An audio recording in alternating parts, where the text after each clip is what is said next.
You know, like the whole argument with the wall. Everyone's like, oh, the wall, the wall. The wall's never going to keep people like from coming in. It just slows down the movement. Especially when you have vehicles. Well, that's what I'm saying. It's a deterrent. It slowing down the mechanism, but also funnels traffic to areas that are easier for us to work. You know what I'm saying? Yeah. So like the idea of it, people turn it into a political argument. It's not a political argument. It's genuinely like, it's just another part of the robust like security system that we put together. It helps in areas that are like so fucking rural and you only have a few agents to work, like at least helps slow down the traffic. You know what I'm saying? And that's why the wall was important, or it still is. There's areas that still need that because there's not enough support on the border. And so the thing I always thought was hilarious is people say like, well, that's such an anti-immigrant message. It's like, no, you know, the funny thing about legal immigrants is that they tend to use cars and planes and they don't walk across in the middle of bumfuck nowhere, undetectable. It's like, and you're like, yeah, I think people try and create an argument for this for every little angle because it might feel insensitive or whatnot. But like, America is still allowed, I think it was 1.5 million legal immigrants to come in last year. The year before was 2.5, I believe it was. So like, that's a pretty fucking solid number of people coming into America legally, you know? Now, last year was still overshadowed by the amount of illegals. More illegal immigrants came in than legal. No, way more, dog. Like way more. Like the number's ridiculous. But the point being is like, some people don't even acknowledge that we have a legal system that's actually working and it's doing its process. Now that legal system definitely has holes in it. Sometimes it takes people, I don't know if you guys ever known anyone trying to get their citizenship, but it could take fucking 15 years, dude. It could take 10 years. Some of them work for the show now. No pun intended. They're just cycling this like, oh, what can we use?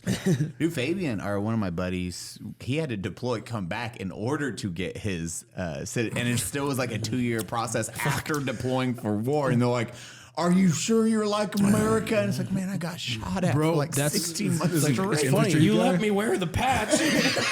Yeah, bro. So I have a podcast currently right now, and shameless plug, but not so much. It's called Borderland, and what I'm doing is, it's like in a journalism kind of style. I'm interviewing a lot of experts in the crisis, and not just like left or right, just everyone who has an opinion on it that is considered to be an expert, whether it be investigative journalism, if it would be an immigration lawyer, whether it be whatever it is, whatever capacity. If they spend time on the border and they have an expertise down there, I want to hear about it, you know? And one of the people we spoke to was an organization, a nonprofit that helps veterans who got fucking deported. Combat veterans go overseas. There's 430 something combat veterans that are deported right now currently. They join the military. That are deported? Deported, dog. That's like this crazy fucking thing. So here, check us out. What? So they join I know. I'll explain it. They join the fucking military with a fucking permanent resident card, a green card, with the promise like you're going to become a citizen once you join. Then they get deployed. There's no process for them to get their citizenship during deployment. They come back from... Now imagine if they fucking died, they never would have died an American citizen. What the fuck? So now they come back home. They get out of the military. They still didn't get their shit processed because it's not focused on. It's not something they really are adamant about. And so then these motherfuckers get out. They're going to the VA. They're trying to get their services. They're trying to get citizenship. They have PTSD. They get drunk. They get a DUI. They get fucking deported, dog. They get deported for a DUI, a fucking fight at a bar, domestic violence, whatever the fucking thing is. Now there's a couple guys who probably murdered a motherfucker, and then it's like, can't help it. But I still think that motherfucker should do time in America because, I personally think like, fucking bring him here still. He still served his country.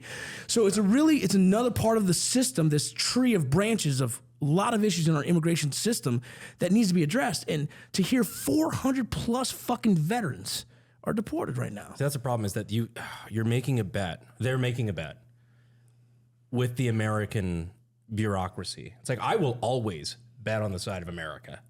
I will always bet against the federal government and bureaucrats. Because my God, they're any system, if you want to kill something, hand it to the fucking government. Because they'll fucking figure it out. It's like, if you want to figure out how to smoke something, If you want to turn a stoner into an engineer, give him an ounce with nothing to smoke it with. It's like, it's just clear as day. It's like, if you want to fuck something up, if you want to fuck something up properly, hand it to the government. I mean, if they managed a funeral home, people would stop fucking dying. Yeah, it's Brandon loves there's just so many. I fucking hate him. And you're running for Congress. This is why I love you. You can tell you don't want to be a Congress. Like, No, you're I'm Ron fucking Swanson. I don't want to fucking be here, dude. like, fuck this shit. What the fuck? Oh my God. For like the simple fact that I couldn't even imagine deploying. So when they die, do they just kick their bodies back to Mexico? I don't know. That's a fucking crazy one to me because Has that happened? Is there a precedent for that? Guarantee there's. I'm sure. Probably Guaranteed.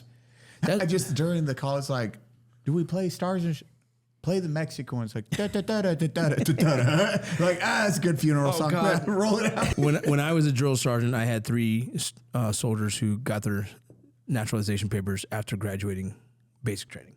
And so I thought that's how it always goes. I didn't see anything until now. I'm like, oh, fuck. And it's not just like Mexicans. It's not just like South America. We have people from Africa, probably. Yeah, that's what I'm saying. Some different countries. The UK, right? People that got deported to the UK. Yeah, exactly. And so like, it's kind of a big thing. It's a lot. There's a lot of fight going on for this, trying to get more attention to it and trying to pull them back, man. And it's crazy. So think about this. They're born here, right? They're brought here, whatever. They know they have a green card. The process takes a long time. They join the military because they want to pay for college or whatnot, right? And become a citizen. Yeah, and exactly. And so then they get deported to a country they don't even fucking know, bro. Some of them don't even speak Spanish, and they get sent back to a fucking, you know what I mean? That would be a motherfucker. Yeah, and they get just dropped off like, good luck. I'm like, holy fuck, bro. It's a crazy, that's just one thing. Like I said, That's how a supervillain happens. I know. I've been interviewing all these fucking people who I find to be very fascinating, and that one right there, I was emotional and I was upset. By the end of it, I was like crying because I was like, I'm trying to be professional here, but I'm so fucking mad to hear that we got combat veterans who served this country that with the belief that they were going to get their citizenship, but then they got deported. Yeah, you just made a terrorist. Yeah, you literally made a They terrorist. have combat experience. There is a story of one going back and actually training the cartel because they got sent back. Yeah. Like, well, what else am I going to do? I got to make some fucking money.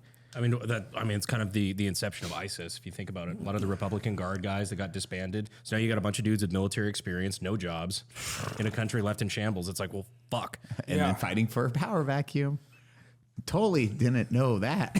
They took my area. Totally didn't fucking do that again a couple of years ago. They just rinse, repeat. What? Bro, my mind cannot wrap around. This time they've got nods and helicopters, though. It's going to be rad. There's some really good plane footage. I like watching them try to fly the Black Hawk. Didn't they have like 3 of them? Like as soon as we left that shit there, they had like 3 crash. Yeah, and it's like you get to watch him. Like Ahmed is fucking flying. He's having good. And then I don't think you can bakes say in. Ahmed, bro. I don't think you can say Oh, you can. Yeah. Yeah, we're brown. What we've learned on the show is as long as we're not white, we can make whatever. So Cody, this side of the table. Yeah, this side of the table. I can't the say low anything. income side, Cody the can't low say credit anything. side, we're good. Old fucking money bags. Old educated. Yeah. YouTube make money. Mr. Privilege. Mr. Monopoly. I need the fucking top hat and the monocle. Tell me more, Mexicans. Well, I drink a Mexican Coke. Let's just see what the Browns have to say. Oh, Browns, you are so silly. That's why I don't talk on the podcast. I'm just like, entertain me. Dance. What was the next part? Dance what dance? Why are my yard workers talking at this table?